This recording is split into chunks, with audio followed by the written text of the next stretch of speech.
hundreds gather in anticipation of votes of no confidence. PM says landowner LNG shares are safe. And Political Party Registrar says OLLIPAC not rushed.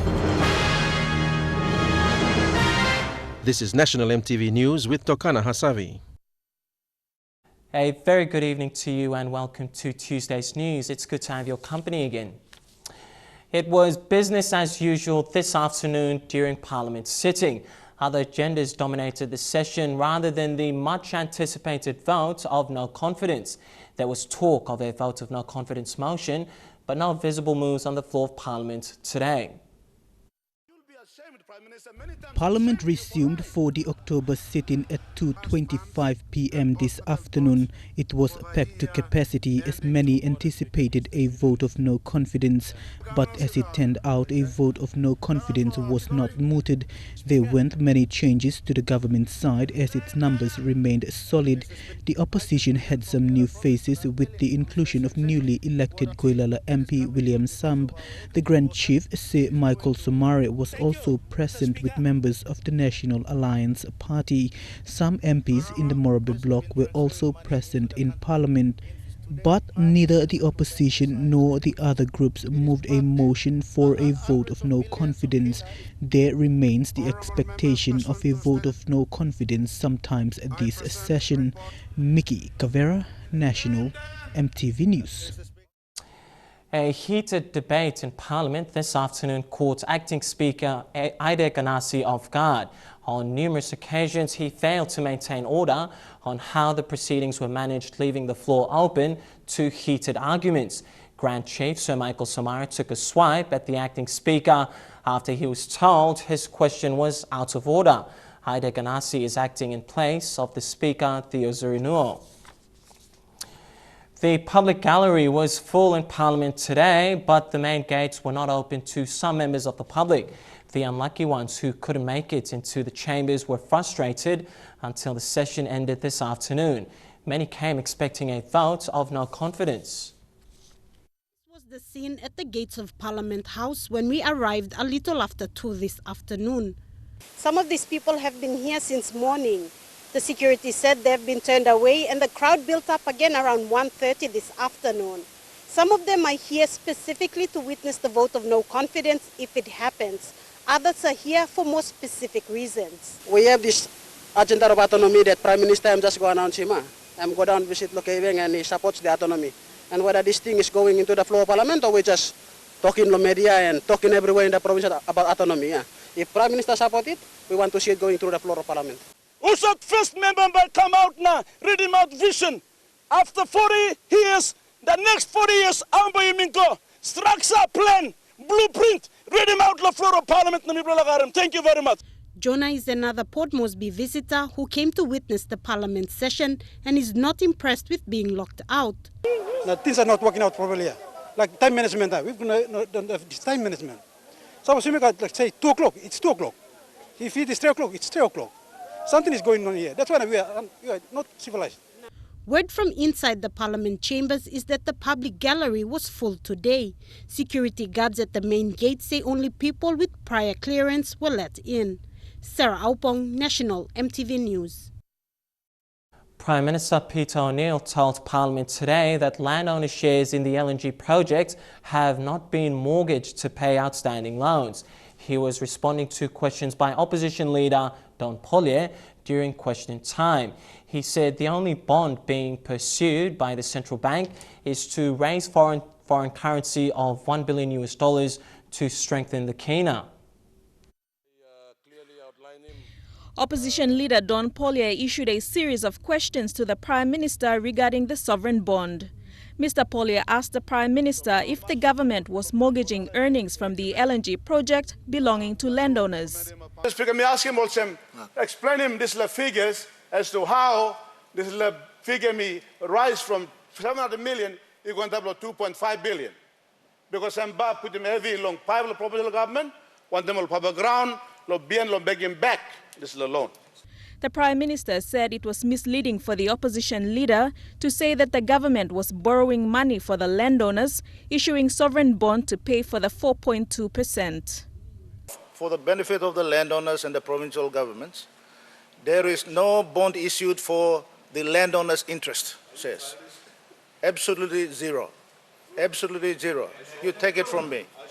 The only bond that is being now pursued by the central bank is to go out there and raise foreign currency, $1 billion US, so that we can strengthen the kina, because right now people who are trying to pay bills overseas are not able to get foreign currency.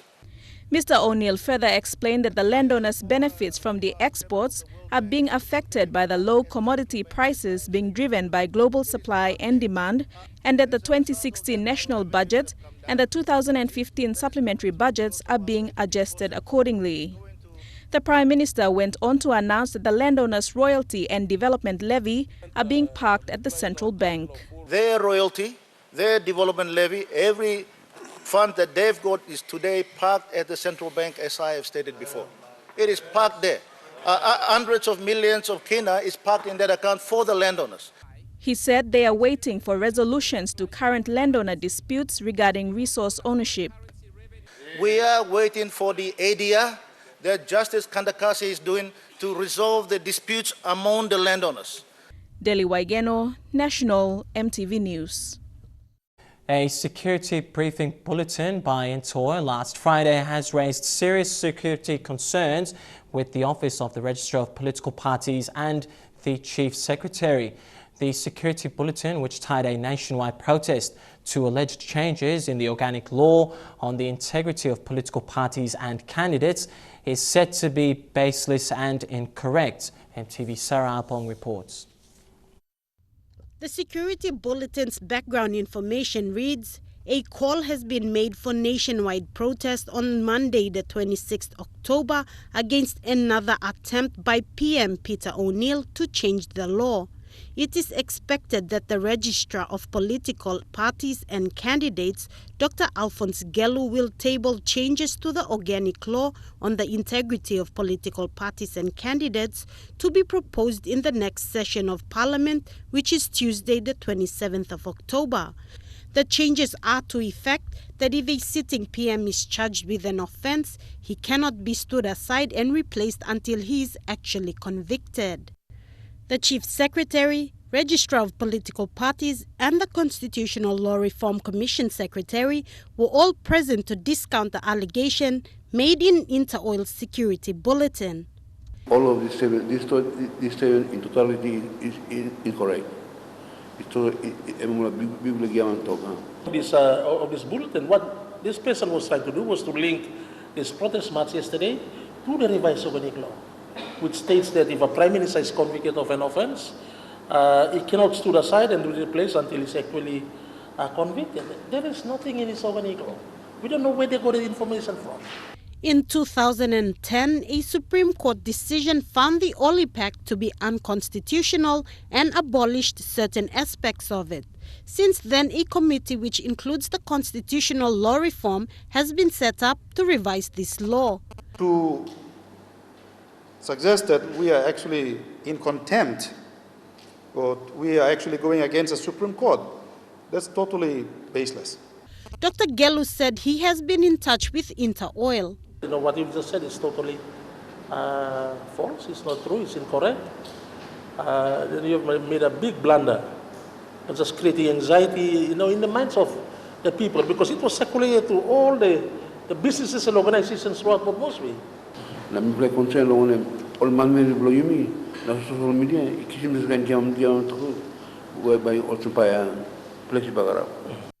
Interoil Public Relations said the security bulletin was intended for their staff only and not meant for the wider public. The company's statement is that the safety of their staff is priority and they have a responsibility to ensure their well-being at work. On this occasion, they advised their staff to avoid the protest which occurred in Port Moresby on Monday. They say, "We included in that advice our understanding of why the protest might occur and now accept that understanding was wrong, for which we're sorry." Sarah Aupong, National EMTV News. Well, National MTV News continues after the break. TIPNG condemns police actions at yesterday's protest. Also, APEC meeting on global forest issues, and unions warn employers to retain nationals during redundancy. Stay with us for those stories and more.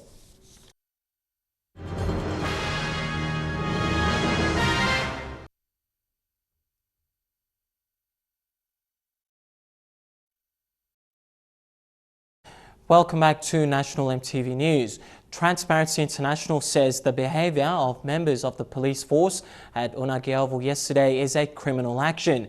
Pictures showed policemen beating people who attempted to conduct a protest march. The protest was to petition Prime Minister Peter O'Neill to step down from office. Anti-corruption group TIPNG is concerned about police behavior from stopping people at OLLIPAC in Port Moresby yesterday. TIPNG said the action of policemen suppressing the freedom of expression and the rights of Papua New Guineans to free access to information is a criminal act. TIPNG also reminded the police that there is no law preventing people from observing police officers' behaviors or photographing and taking video recordings of their action. The anti-corruption watchdog said this after seeing images of police attacking people at Unagi Oval yesterday. When reappointed Police Commissioner Gary Bucky took office in May, he had promised to provide leadership in discipline, command and control, and reformation, restructuring and capacity building. Vasinata Yama, National MTV News. Outside Parliament today, several hundreds of people gathered chanting, "We want change." Today's gathering comes more than 24 hours after protesters were manhandled by police during a protest led by activist Noel Anjo. Some also called on members of the current government to step aside and allow democracy to take its course. MTV's Fabian Hakelitz reports. Many of those present said the government had violated the constitution. Julie Aron from the Voice of Melanesia told MTV News they represented the majority of people in rural areas who are silently suffering from lack of government intervention. She expressed concerns about PNG's political leadership. Economic and systematic independent lo country blow. You get plenty resource na. We plan no benefit. E muset kike na mi blato. Slave bin up now. Tunguna blow mi blow no work fortnight. All no market. All staff na kike free. Kauka wara. Na all nambis tu sak fisol kisim lo garden blow. Our Mibla come of slave. 22 province resource pula. So now Mibla got nubla blueprint loronim country. I think it is the cry of the general Papua New Guinean everywhere across the length and the breadth of this land. We want a change in government. We want a change in leadership. We do not attack a particular person, no. We simply want democracy, good governance. We want transparency. We want accountability. We want economic viability to come back to this land, to the government of this land. We want transparency on the floor of parliament in every system of governance. Me come on behalf of Highland Region, one remote areas, please. You must develop him la country, come up in country must come up with some strong na come up. He must mature. Me no like him baby sit down have na. You work him still passing and make him corruption is la country. Me no like him. Prime Minister must step down now. New Prime Minister must come now. Just to keep the constitution flow now. Our man must behave now. Stop underneath the constitution. No man can step above the constitution and play around with constitution. Thousands of people in the rural areas only have to work hard in the money in the Namel, beginning in the Namel. That means leaders who are wrong reason, ignoring the country, no stabilizing. Now all leaders only based on them dignity, big name, pride, selfish, greedy. This plus. The crowd was mixed. Some expressed support for the PNC-led government, saying it was delivering services. Local members. But I think the government is doing its best by way of delivering the money, subsidizing the money in terms of DSIP and PSIP. So we should praise this government because a lot of things has been done. And at the moment when you drive to your village and you will see that the hospitals have changed, schools have changed, people are benefiting, all these kind of things. Many people who have been waiting outside the parliament since this morning say they want a change. What they say is for leaders to honor the PNG Constitution to maintain PNG's democracy. Organizations like the Voice of the Melanesia say the government's focus must be on the people. Fabian Hakelitz, National EMTV News. The third APEC meeting of ministers responsible for forestry is currently underway in Port Moresby. The event is a forerunner to the approximately 200 events that will be held between now and the end of 2018. The meeting is an opportunity for forestry ministers from the Asia-Pacific region to reach agreements on key issues facing the global forestry sector. The three-day high-level meeting, which began today, will focus on key issues such as increasing forest cover, stopping illegal logging and its related trade activities, and promoting sustainable forestry. Present to officially open the three-day meeting was host Prime Minister Peter O'Neill. He told the ministers from the Asia-Pacific Economic Cooperation countries that the PNG government was now looking at effectively managing its vast forestry resource. In Papua New Guinea, we have close to 38 million hectares of forest cover, which represents about 80% of our total land mass. That is why effective management of this land is a significant issue for our country. Mr. O'Neill admitted that there had been mistakes in the past, but the government is now taking a number of steps to ensure forest sustainability in PNG. Among the steps include moving into the end of round log exports. Our forests have an important role in the economic development of our country, and of course for mitigating the efforts of climate change. The meeting was also a chance for PNG to showcase the importance of the national forestry industry and to underline its substantial economic contribution. With 2 more days to go, the meetings are a chance for the ministers to agree on key issues facing the global forestry sector, such as best practice in responsible forest management and the ongoing work of the APEC expert group on illegal logging and associated trade.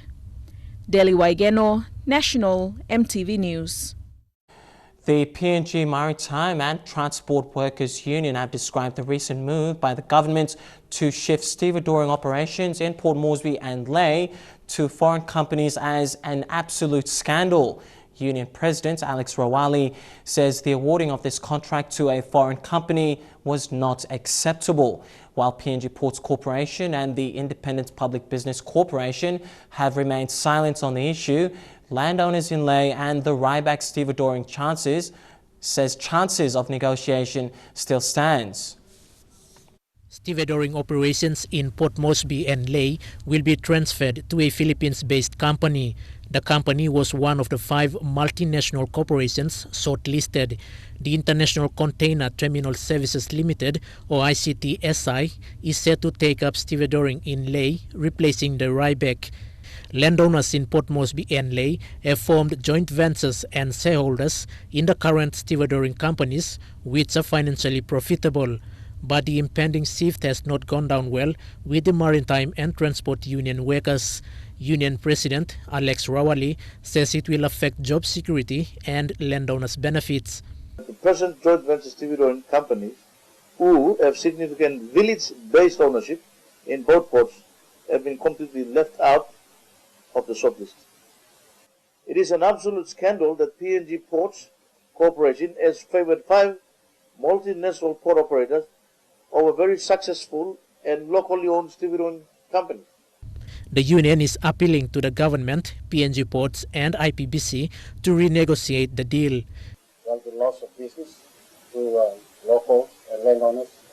In Lae, management of Ryback stevedoring and the landowners says attempts to hold any protest will be reserved as avenues for negotiations are still not exhausted.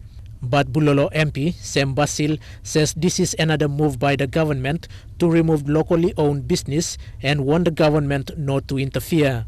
The groups have called on the government to reverse its decision. Quinton Alomp, National EMTV News. The PNG Energy Workers Association General Secretary Santi Magis has warned companies intending to carry out redundancy on employees to remove expatriates before nationals. Margis says the association will not tolerate employers who retain expatriates and remove Papua New Guineans. The warning comes after several companies in the oil, gas and electricity circles advise their employees that redundancies are looming as global financial crisis continues. Energy Workers Association General Secretary issued a warning to employers intending to lay off their workers not to remove nationals. He says it is less expensive to use local employees than the expatriates. Mr. Margis says if the current economic situation is forcing companies to consider redundancy, they have to start sending off expatriates rather than locals. And I'm calling on companies like Inter Oil, Puma, and PNG Power Limited and Water, including Mount Ariama and JCKRTA, that where they're talking about redundancy of employees, they have to start by removing expatriates. The reason said that paying rentals, salaries and other privileges for expatriates are too expensive than local employees. The unions will not tolerate companies in the energy sector removing local workers and retaining expatriates. Expatriates must be the first to move out before they start talking about redundancy of Papua New Guineans employed in those organizations. He has called on the Labour Department to closely monitor the issue. And so it is a genuine call by the PNG Energy Workers Association that the government must seriously take stock of. The union says they will not take the matter lightly. Quinton Alomp, National EMTV News. The Education Department is slowly moving away from the outcome-based education system it started using in 2008. In its place, the standard-based curriculum rolled out in Port Moresby today in conjunction with the SBC training for elementary teachers. The department is aiming for a complete shift from OBE system to SBC come 2019. The rollout will see over 16,000 elementary teachers in PNG undergo the training before they actually use the SBC in classrooms.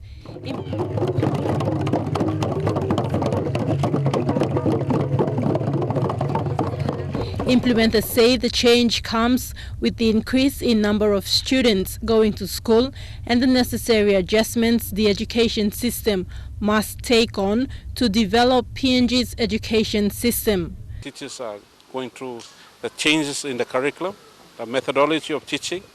These changes the teachers have to understand to deliver this type of lessons that we want to deliver. Outcome-based education is a foreign concept, but after it was trialed in PNG, it received a lot of criticisms, which led to the reintroduction of SBC. Starting with elementary teachers, SBC training will also be conducted for primary and secondary school teachers. Beginning in Port Moresby, Central and Gulf will be the next two provinces to undergo the training. We're training the teachers who will teach standard-based curriculum in 2016 for elementary schools. So basically that's what we are doing for in the cluster. So at the moment while I am speaking, there is training going on in 7 different zones. Meanwhile, the Education Department is working on a policy that will make education compulsory for all children in Papua New Guinea. Takla Gunga, National EMTV News. And now let's take a look at the finance news. The kina closed unchanged at $0.3440 in the interbank market today. And at Bank South Pacific, our kina was trading at $0.3365 $0.4611 Australian dollars, $0.3008 euro and 40.38 Japanese yen. Taking a look at commodity prices at New York close, gold and copper closed the day lower, while coffee and cocoa closed the day higher. Palm oil and copper closed lower, while crude oil closed higher.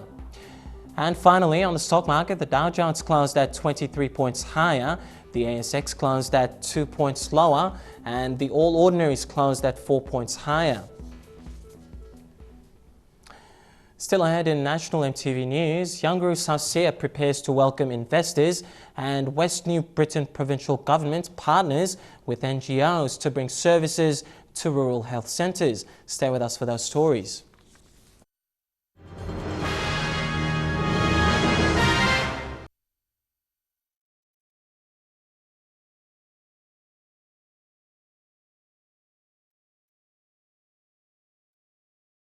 Good to have you back with the news. The Yanguru Sausia district in East Sepik province is preparing to host a number of international investors. The visitors will undertake feasibility studies on the Sepik Plains economic zone. Critical infrastructures like roads, electricity, water and law and order are currently being developed in the district. These infrastructures will boost investor confidence and in return, the economic zone will be developed to its full potential. EMTV News was given a tour of these infrastructure developments last week. These infrastructures currently being built in the Yanguru Sausia district will go a long way in developing the multi-million kina oil palm project in the Sepik Plains. Roads for the first time in 18 years have been given a major facelift. These roads will play a vital role in connecting people to services and investors to the project. The Yarima Bridge is one such vital connection. It will connect thousands living along the Sepik Plains to Yanguru Station and Wiwek Town. Plani place sa tamblo. May bitsarapat kamun gawi o kanwanam and Viklo line. Nung gawa yari and one pla bridge and link through Goran town. This is being project come blame by and one pla bridge problem. Electricity and water are other projects that will be developed throughout Yanguru Sausia. A major construction by Water PNG is currently underway at Yanguru Station and rural electrification projects have been launched last month. The water project is set to be complete in the next 2 weeks. The member for Yanguru Sausia and Trade, Commerce and Industry, Minister Richard Maru, described these infrastructure developments as support services. Maru said these services are important as it will help the investors to commence operations in the district. Other works including the Yanguru Mobile Police Barracks will start, plus telecommunication services to transmit TV signals to the district will be complete by December. Stanley Over Jr., National EMTV News.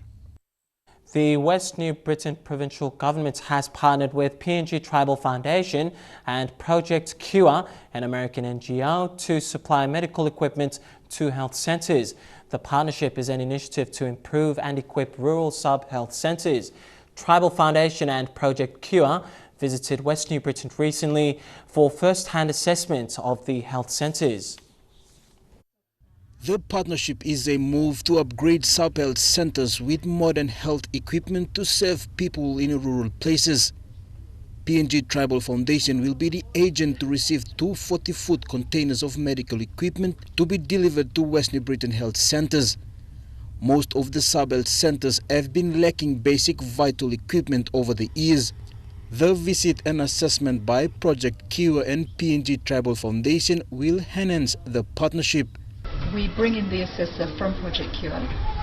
And they do very specific and very detailed assessments of each health centre. It's a first-of-its-kind approach with PNG Tribal Foundation and American NGO Project Cure. The West New Britain provincial government contributed 250,000 kina to the foundation for the facilitation of the project. In order to make sure that what we send is useful, works well, and will really benefit the organizations that we're sending. Project Cure has been supplying medical equipment since 2004 and has delivered nearly 15 million kina worth of medical relief to hospitals and community health centers in PNG. 6 sub-health centers are targeted in the upgrade of medical equipment. The 2 containers of medical equipment is expected to arrive in West New Britain early next year. Jack Lapave Jr., National EMTV News. Well, 200 hectares of land where Jiwaka Provincial Headquarters sits will soon be recognized as an urban development lease. The plan for the Kurumul Township has been approved by the Physical Planning Board and will be launched next month. The plan includes lots and sections and will be leased out soon once it is recognized as a UDL. Jiwaka Governor Dr. William Tongup says the provincial government has spent 20 million kina from the 2013 budget appropriation to build the headquarters. Despite criticisms, the provincial headquarters for the new Jiwaka province is slowly taking shape at Kurumul in South Wagi electorate. Jiwaka's first governor, Dr. William Tongup, has always maintained that Kurumul is more central and geographically convenient. Its initial status as an agricultural lease has been transferred to the Jiwaka provincial government, now the title holder for this piece of land, more than 200 hectares. Governor Tongam said following Fiscal Planning Board's approval, the provincial government has been tasked to meet some requirements before the land can be classified as an urban development lease. Sometimes in July, we submitted that plan to Fiscal Planning Board, and we got that approval on the 18th of August, declared Kurumul as the physical planning area. And we've been instructed to do a few things before the official launching, which sometimes later next month, to get the lands board in place, the physical planning board in place. And after that formalities is complete, I guess we will be, our title will eventually be recognized as a UDL, Urban Development Lease. The provincial government has received 20 million kina in the 2013 national budget for the construction of the provincial headquarters. However, there was no appropriation in the 2014 budget. Governor Tongam is hoping for the plan to be launched after this parliament session. He hopes to have government agencies, including state-owned entities, business houses and banks, to have sections and allotments by next year. Michelle Amba, National EMTV News, Mount Hagen. Turning overseas now, the World Health Organization's International Agency for Research on Cancer, or IARC, officially ruled red and processed meat as cancerous. The review, set to be published today, clarified processed meat, which includes bacon, ham and sausages, with the highest carcinogenic risk rating. Red meat was classed as the second highest. Stakeholders in the livestock sector are now worried at a drop in consumerism following the official announcements. Although some analysts believe it will have limited impact, as people are already aware of not eating too much red meat.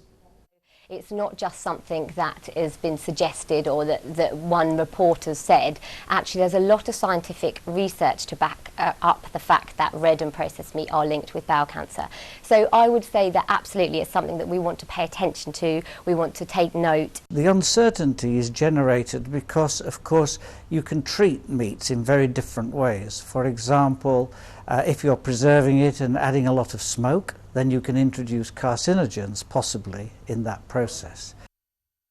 Well, described as the biggest environmental crime of the 21st century, Indonesia's polluted haze is now affecting several Southeast Asian countries.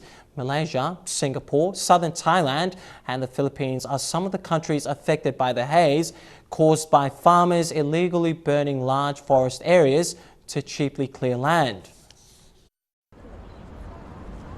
Dozens of Indonesians have reportedly died in result of the haze, which started in late June, affecting at least 6 out of 10 countries in Southeast Asia, while causing several states of emergency in Indonesia. Our sister does have a history of asthma, but with the situation of the haze getting worse, it became a trigger and worsened the condition of our sister until she passed away. Authorities are struggling to maintain order with limited visibility, which is the common cause of haze-related deaths, due to increased road accidents. We do this with the risk that our team is nearly hit by motorists, as the situation and conditions here are dark with a thick haze, so visibility is poor and there are no water sources around here. We have very limited equipment, so we do the best we can. Indonesia's Meteorology, Climatology and Geophysics Agency spokesman called the haze a crime against humanity of extraordinary proportions, noting that 99% of the fires were lit intentionally. The haze occurs annually in result of forest and peat clearing, although the dry weather brought on from El Niño has made this year's particularly severe. Authorities arrested 7 company executives connected with the illegal fires last month.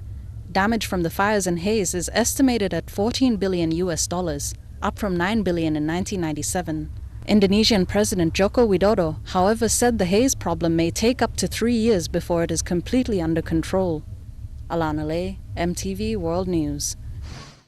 And that report ends our news segment tonight. Coming up next, Trukai Sports. Stay tuned for all the details.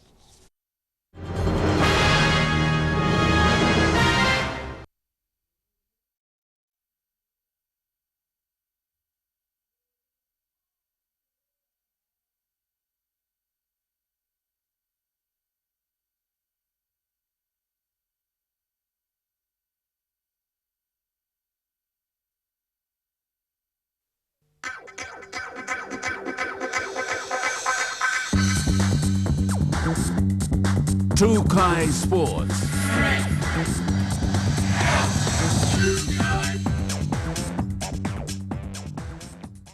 Thanks for joining me with Trukai Sports. Hikari FC has wrapped up preparations for this season's Telecom National Soccer League.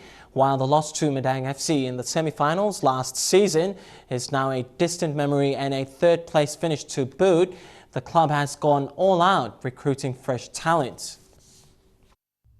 Youth has been a theme for this year's Hikari outfit. Former striker Kema Jack has taken a backseat role as he looks to assist head coach Jerry Allen in creating a new brand of player for the club. Last season's semi-finals had seen Hikari lose to a rampant Madang FC at the Laiwaran, and a number of players from their team are no longer part of this season's squad. Manageress Vonnie Capinato has looked abroad to bring in a cluster of seasoned campaigners, as well as promote her youth team members. Happy and thankful to our boys, and especially to our coaching staff, to our sponsors, MRDC. And this year, if you can see my team now, most of them are very young players. Not only young, but good quality boys. We have brought in some few international players to help our team in preparation for our big challenges ahead of us. The new season of the NSL will feature 2 conferences, and Hikari is also wary of the threat posed by other Port Moresby-based franchises. Hikari will be fighting on 2 fronts as they have for a number of years. Not only do they have the domestic competition to deal with, they will also be taking on the rest of the Pacific's best in the Oceania Champions League. Vanuatu, Amikel and Tafe didn't do anything much for their team. I think we have spoiled many of their dream, and to me, that's how I feel that a lot of strength from different island players in our team make a lot of difference, which is we did it last year. And at the moment we have 6 in preparation for our championship, our friendly games. This time, however, they will not be alone, as grand final winners Lay City Dwellers will join them in their debut season. Draws for the National Soccer League have yet to be released, but Hikari will not be taking any team in the Southern Conference lightly. Jeremy Mogi, National, EMTV Sports. Well, Telecom National Soccer League Chairman Isaac Lupari has challenged franchises taking part in this year's season to next year's season to prove they are capable of managing their finances. This was made known last week at the announcement of the launch of the new season. NSL will be only managing the running of the operations and the running of the competition, and of course the prize money. The rest of the operational aspect is still rest with the franchise.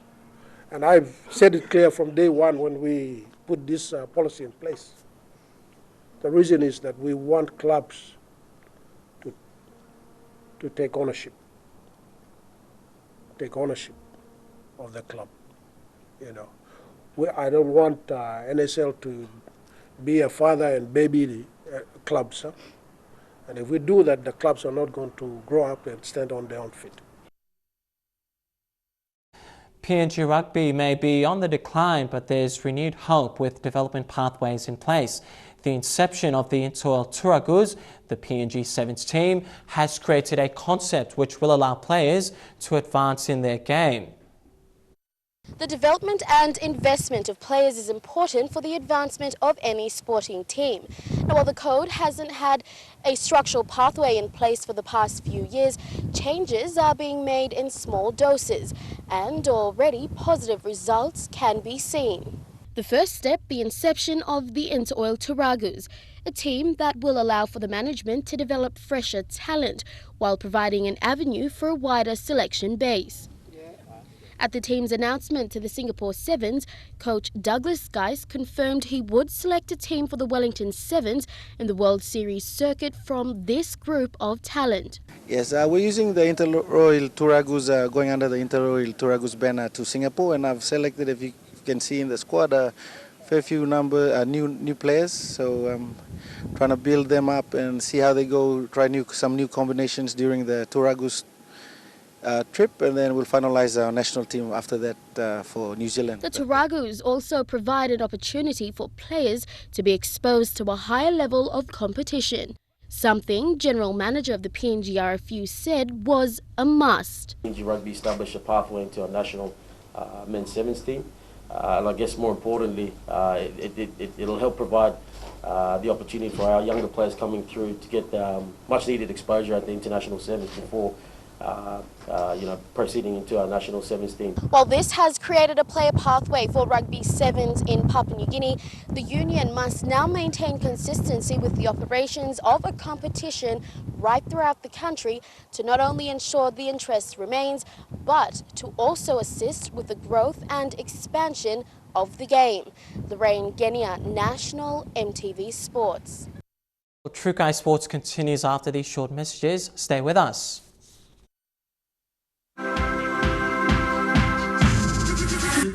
Trukai Sports.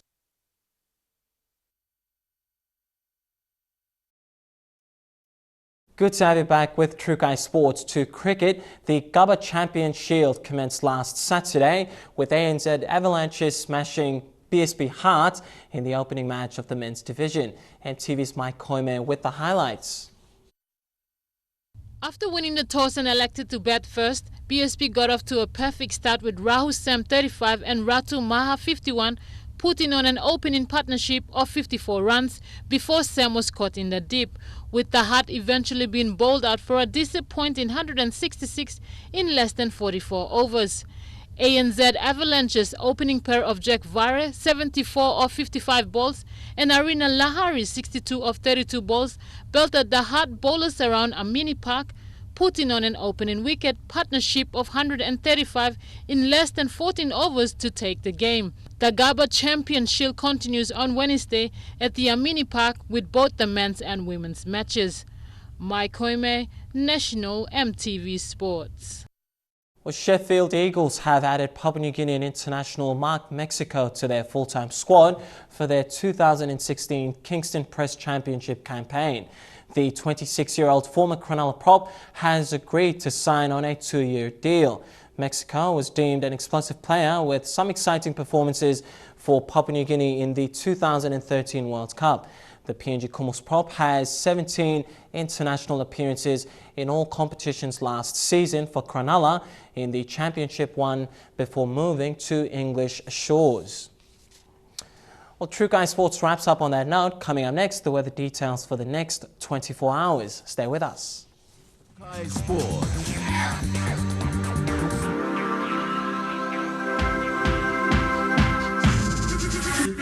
Trukai Sports.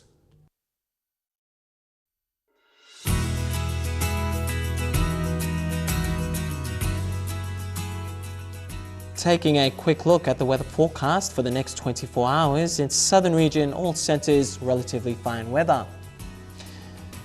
In Momase, brief showers likely developing in Vanimo. In the New Guinea Islands, brief thundery showers in Kavieng and Buka. And lastly, in the Islands region, all centres dry, although low cloudy weather expected. Now, recapping our top stories for tonight before we go. Hundreds gather in anticipation of vote of no confidence. Also, PM says landowner LNG shares are safe, and Political Party Registrar says OLLIPAC not rushed. And that's the way it is this Tuesday, the 27th of October 2015. From all of us here, I'm Tokana Asavi Jr. You take care and stay happy. Good night.